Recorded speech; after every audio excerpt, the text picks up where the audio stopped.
इसके बाद कहानी 1 साल आगे जाती है। गेतो और शोको गोजो की तरफ एक रबर और एक पेंसिल फेंकते हैं। रबर तो गोजो से टकरा जाती है, लेकिन पेंसिल उसकी इन्फिनिटी की वजह से रुक जाती है। गोजो एक्सप्लेन करता है कि अब उसकी इन्फिनिटी ऑटोमेटिक काम कर सकती है और इसकी भी पहचान कर सकती है कि उसकी तरफ आने वाला कौन सा ऑब्जेक्ट खतरा है और कौन सा नहीं, लेकिन जहर की पहचान वो अब तक नहीं कर सकता। साथ ही गोजो अब बिना ज्यादा थके हर समय अपनी इन्फिनिटी शील्ड चालू रख सकता है। पहले ऐसा करने से गोजो का भेजा फ्राई हो जाता था, लेकिन अब वो साथ में रिवर्स कर्स टेक्निक भी यूज कर सकता है, तो उसका दिमाग हमेशा फ्रेश रहता है। गोजो अब अपनी और भी नई पावर्स के बारे में बताने लगता है कि जल्द ही वो टेलीपोर्ट करना और डोमेन बनाना भी सीख जाएगा। गेतो अब मन में सोचता है कि गोजो अब उससे कहीं ज्यादा आगे निकलकर सबसे ज्यादा स्ट्रॉन्ग बन चुका है। वो अकेले ही किसी भी मिशन को हैंडल कर सकता है, इसीलिए अब गेतो को भी अकेले ही मिशन पे जाना पड़ता है। और ये समर सॉर्सरर्स के लिए काफी बिजी था, क्योंकि कर्स्ड स्पिरिट्स की तादाद मच्छरों की तरह बढ़ती ही जा रही थी और उन्हें एब्जॉर्ब करके गेतो थक चुका था। वो बताता है कि कर्स स्पिरिट्स का स्वाद बिल्कुल ऐसा होता है मानो उल्टी में लिपटा कपड़ा निगल लिया हो। अब गेतो अपने रास्ते से भटकता जा रहा था, क्योंकि उसने इंसानों का घिनौना रूप देख लिया था। वो जुजुत्सु सॉर्सरर बना ही इसीलिए था ताकि वो नॉर्मल इंसानों की मदद कर सके, लेकिन उन फॉलोअर्स की तालियों की गूंज गेतो को अब भी सुनाई दे रही थी। शावर लेने के बाद गेतो अकेले एक कमरे में जाकर बैठ जाता है। तभी हाइबारा गेतो के पास आकर उससे बात करने लगता है और उसे बताता है कि वो एक मिशन के लिए बहुत दूर जा रहा है, तो वो उसके और गोजो के लिए कुछ खाने को जरूर लाएगा। अब गेतो उससे पूछता है कि उसे जुजुत्सु सॉर्सरर बन के कैसा लग रहा है। हाइबारा कहता है कि वो इन सब के बारे में ज्यादा नहीं सोचता, लेकिन वो खुश है कि वो अपनी पूरी कोशिश कर रहा है। गेतो उसकी बात से सहमत होता है। तभी इन दोनों के सामने एक औरत आती है और इनसे सवाल करती है कि उन्हें किस टाइप की लड़की पसंद है। गेतो उससे पूछता है कि वो कौन है। वहीं हाइबारा बताता है कि उसे ज्यादा खाने वाली लड़कियां पसंद है। गेतो को यह पसंद नहीं आता कि हाइबारा किसी अनजान को जवाब दे रहा है। इसके बाद हाइबारा गेतो और उस लड़की को अकेला छोड़कर चला जाता है। वो लड़की फिर से गेतो से वही सवाल करती है और गेतो फिर से लड़की की आइडेंटिटी पूछता है। ये लड़की बताती है कि उसका नाम यूकी है और वो एक स्पेशल ग्रेट सॉर्सरर है। दोस्तों, यूकी को हमने सीजन 1 में भी देखा था और इसी ने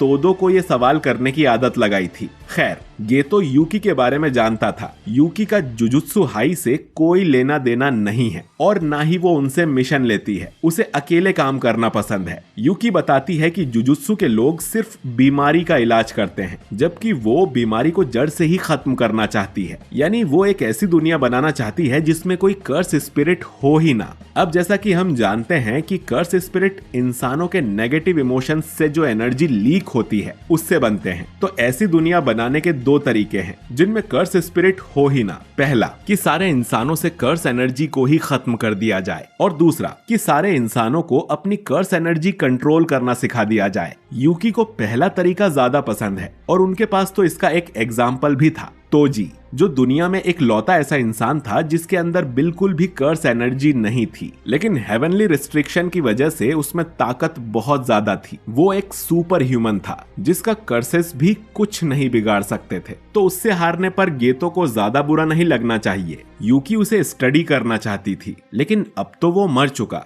तो यूकी के पास अब दूसरा तरीका बचता है कि सभी इंसान कर्स एनर्जी को कंट्रोल करना सीख जाएं, क्योंकि जुजुत्सु सॉर्सरर्स से कभी कर्स्ड स्पिरिट पैदा नहीं हो सकते, क्योंकि उनके अंदर से नेगेटिव एनर्जी लीक ही नहीं होती, बल्कि लगातार उनकी बॉडी में सर्कुलेट होती रहती है। हाँ, लेकिन कोई जुजुत्सु सॉर्सरर मरने के बाद कर्स बन जाए तो अलग बात है, जैसे सुकूना। तो आसान शब्दों में कहा जाए तो अगर सारे इंसान जुजुत्सु सॉर्सरर बन जाएं तो कर्स्ड स्पिरिट पैदा ही नहीं होंगे। अब गेतो उन फॉलोअर्स के बारे में सोचते हुए कहता है कि अगर हम सारे नॉर्मल इंसानों को ही मार दें तो, लेकिन फिर गेतो होश में आ जाता है। यूकी उसे कहती है कि इंसानों को मारना सबसे आसान तरीका है, इससे बाकी इंसान डर के मारे सॉर्सरर बन जाएंगे। लेकिन ये पागलपन होगा। क्या गेतो को नॉर्मल इंसानों से नफरत है? गेतो इस पर कोई जवाब नहीं दे पाता। उसे लगता था कि सॉर्सरर्स का काम ही यही है, कि वो नॉर्मल इंसानों को प्रोटेक्ट करें, पर अब उसे पता नहीं कि इंसानियत बचाने लायक है भी या नहीं। यूकी उसे कहती है कि ये फैसला उसका है कि वो क्या करना चाहता है। इसके बाद वो अपनी बाइक पर बैठ जाती है और जाने से पहले कहती है कि उन्हें आपस में दोस्ती रखनी चाहिए, क्योंकि आगे चलकर वो और गोजो भी स्पेशल ग्रेट सॉर्सरर बन जाएंगे। वो ये भी बताती है कि मास्टर टेंजन अब ठीक है, क्योंकि शायद अब उन्हें कोई दूसरा स्टार प्लाज्मा वेसल मिल गया है। कुछ समय बाद गेतो और नानामी एक मुर्दा घर में होते हैं, क्योंकि हाइबारा की डेथ हो गई थी। नानामी बताता है कि हाइबारा एक सिंपल मिशन पर गया था, जहां उसे ग्रेड 2 के कर्स को मारना था, लेकिन अपने एरिया में वो कर्स ग्रेड 1 हो गया था। ये तो अब कहता है कि नानामी को आराम करना चाहिए, गोजो उस मिशन को देख लेगा, जिस पर नानामी बोलता है कि अब से सारे मिशंस गोजो को ही देने चाहिए। अब गेतो सोचने लगता है कि सॉर्सरर बनना एक मैराथन दौड़ने जैसा है, जिसकी फिनिश लाइन पर कुछ नहीं है, बस उनके साथियों की लाशों के ढेर हैं।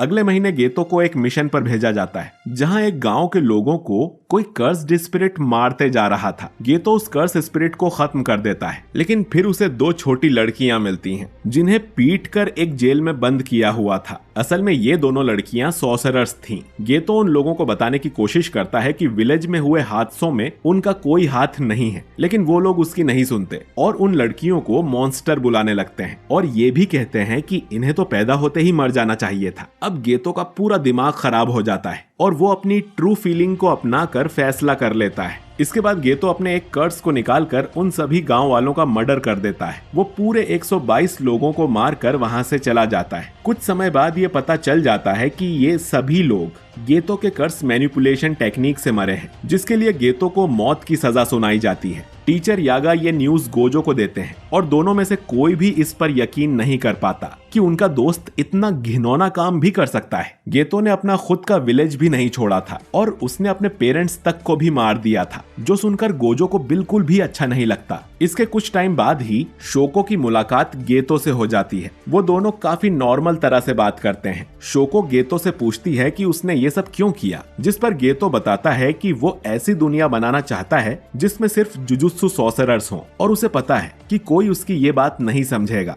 शोको फिर तुरंत ही गोजो को कॉल कर इन्फॉर्म कर देती है कि गेतो यहाँ पर है और उसे मरने का शौक नहीं है जो वो गेतो को अरेस्ट करने की कोशिश करे। थोड़ी ही देर में गोजो यहाँ आ जाता है और गेतो से पूछता है कि वो सच में सारे इंसानों को मार देगा, अपने पेरेंट्स को भी। गेतो उसे भी वही जवाब देता है कि वो एक ऐसी दुनिया बनाना चाहता है जिसमें कोई कर्स ना हो और ना ही कोई नॉर्मल इंसान। इसके लिए वो अपने पेरेंट्स को भी मार चुका है। गोजो अब उसके सिद्धांतों पर सवाल उठाता है, जिस पर गेतो कहता है कि उन सब लोगों की मौत किसी कारण से हुई है। गोजो आगे कहता है कि सारे इंसानों को मारना नामुमकिन है और वो कभी अपने गोल तक नहीं पहुंचेगा, जिस पर गेतो बोलता है कि लेकिन तुम ये काम अकेले ही कर सकते हो, तो अगर मैं तुम्हारे जितना पावरफुल हो गया तो जरूर अपने गोल को पूरा कर लूंगा। और उसने अपने लिए ये जिंदगी चुन ली है। अब गेतो यहाँ से जाते हुए कहता है कि तुम चाहो तो मुझे मार सकते हो, उसका भी कोई कारण होगा। गोजो उस पर अपनी हॉलो टेक्निक पर्पल से निशाना लगाता है, पर वो अपने बेस्ट फ्रेंड को मार नहीं पाता और गेतो यहाँ से भाग निकलता है। बाद में गोजो यागा को बताता है कि वो गेतो को मार नहीं पाया। वो भले ही सबसे स्ट्रॉन्गेस्ट है, लेकिन वो उन्हें ही बचा सकता है जो खुद बचना चाहते हो। इसके बाद हम टाइम वेसल एसोसिएशन के उसी हेडक्वार्टर्स को देखते हैं। गेतो अब इस एसोसिएशन का नया बॉस बनना चाहता है, क्योंकि बंद होने के बाद भी इस ग्रुप के कई सारे फॉलोअर्स हैं।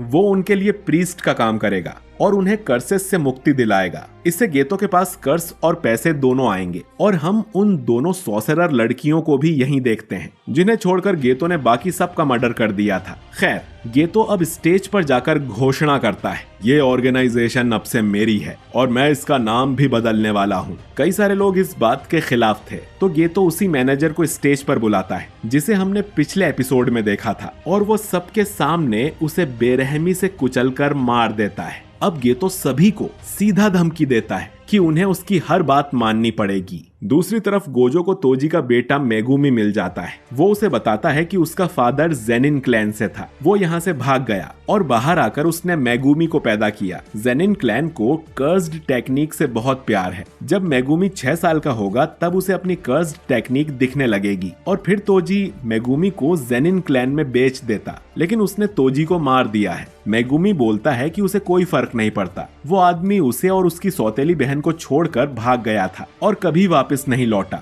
उन्हें लगा कि वो लोग उनके डिवोर्स के पैसों से ऐश कर रहे होंगे। गोजो अब उससे पूछता है कि क्या वो जेनिन क्लैन में जाना चाहेगा, लेकिन मेगुमी को अपनी बहन सुमुकी की चिंता थी। अगर वो वहाँ चला गया तो क्या वो अकेली खुश रह पाएगी। गोजो मेगुमी की बात समझ जाता है और उसे कहता है कि जेनिन क्लैन को वो संभाल लेगा और उनका ख्याल भी वो ही रखेगा। बदले में मेगुमी को स्ट्रॉन्ग बनना होगा। इसके बाद कहानी 11 साल बाद 2018 यानी प्रेजेंट में आ जाती है। गोजो अपनी पास्ट लाइफ को सपने में देख रहा था। उसे उसके 3 स्टूडेंट्स यूजी, मेगुमी और नोबारा नींद से जगाते हैं। उसने ही इन तीनों को किसी सीक्रेट मिशन के लिए यहाँ बुलाया था। अब गोजो उन तीनों को देखकर खुश हो जाता है और ये एपिसोड यहीं पर खत्म हो जाता है।